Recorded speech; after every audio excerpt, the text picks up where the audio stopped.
Assalamualaikum warahmatullahi wabarakatuh. Perkenalkan, nama saya Radiman, NIM 2021 D1B143.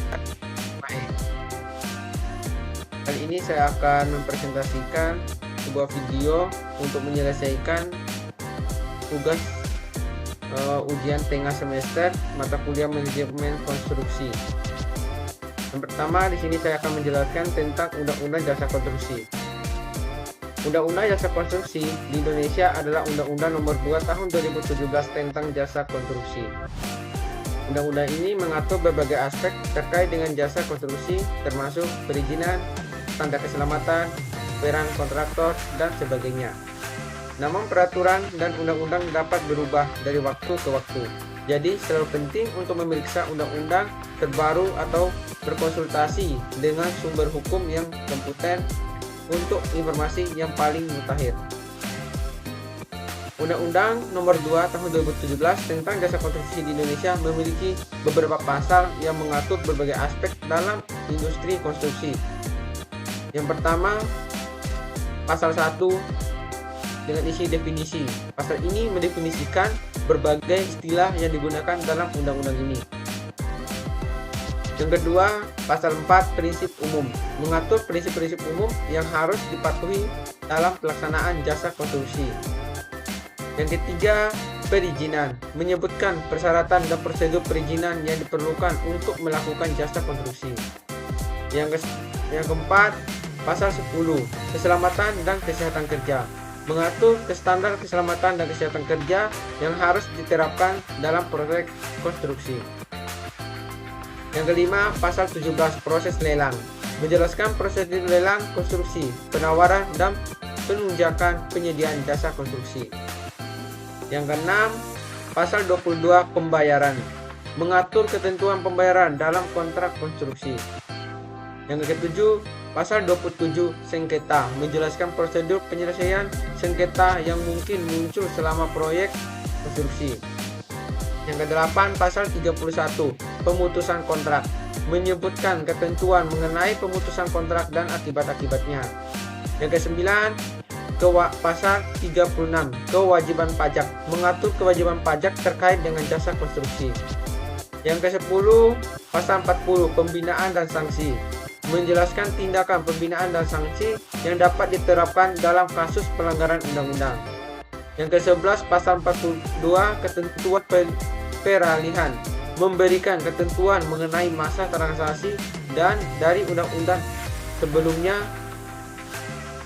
Yang ke-12, pasal 44 ketentuan penutup, berisi ketentuan penutup dan sanksi terkait pelanggaran undang-undang. Selanjutnya saya akan menjelaskan tentang mengenai penyediaan jasa. Penyediaan jasa adalah kegiatan atau proses di mana sebuah individu atau perusahaan memberikan layanan kepada pelanggan atau klien dalam bentuk keterampilan pekerjaan atau tindakan tertentu. Ini bisa mencakup berbagai jenis pelayanan mulai dari konsultasi profesional, perawatan kesehatan, perbaikan teknik, hingga layanan pendidikan. Penyediaan jasa melibatkan interaksi antara penyedia jasa dan pelanggan untuk memenuhi kebutuhan atau keinginan pelanggan dengan cara memadai dan sesuai dengan standar yang disepakati. Selanjutnya, pengguna jasa.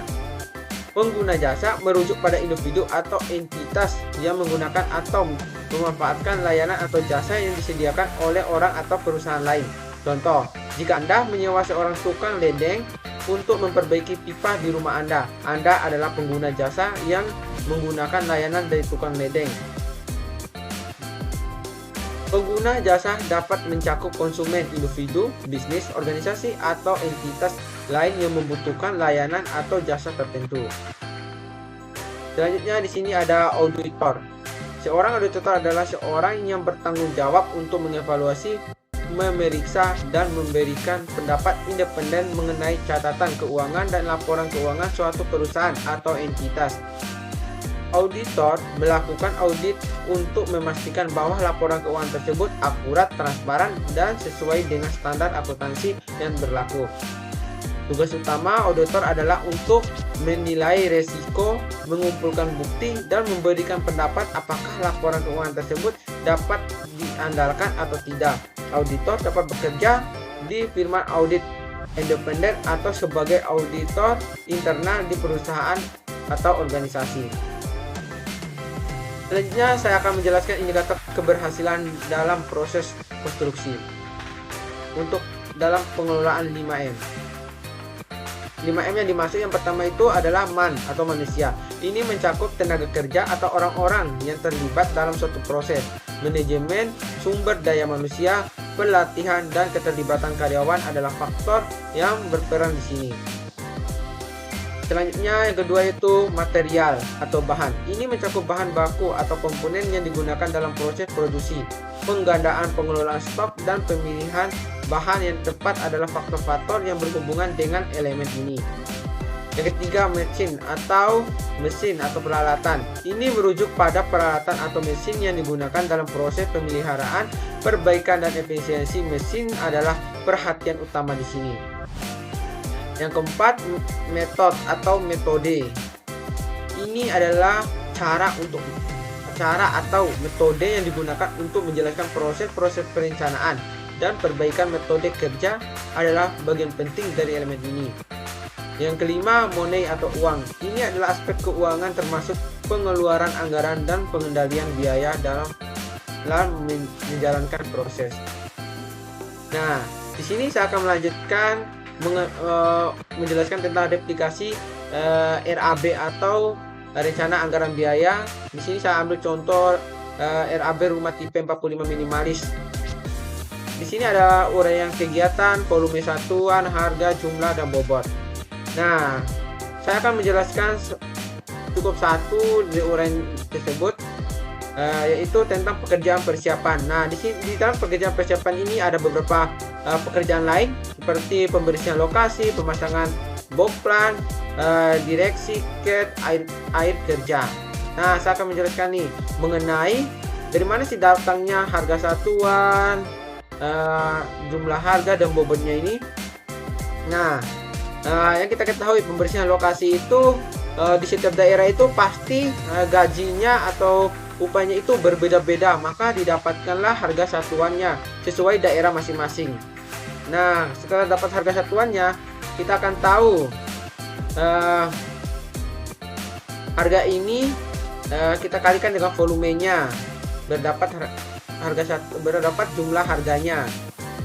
Misalnya nih, jumlah harga kita ini 100.000 dan kita ingin mencari bobotnya berapa sih bobot dari pembersihan lokasi ini. Nah, untuk bobot pembersihan lokasi kita harus tahu nih, kita kalikan jumlah harga ini, kita bagikan jumlah harga ini dengan subtotal yang ada di bawah ini.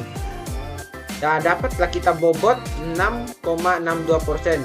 Begitu juga dengan pemasangan boxpla, kita 980.000 ini kita bagikan dengan 1.510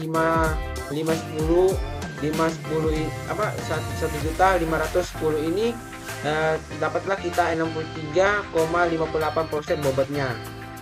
Nah, begitu pun seterusnya untuk menghitung nilai bobotnya. Sekian presentasi dari saya, lebih dan kurangnya saya mohon maaf. Wabillahi taufiq wal hidayah. Wassalamualaikum warahmatullahi wabarakatuh.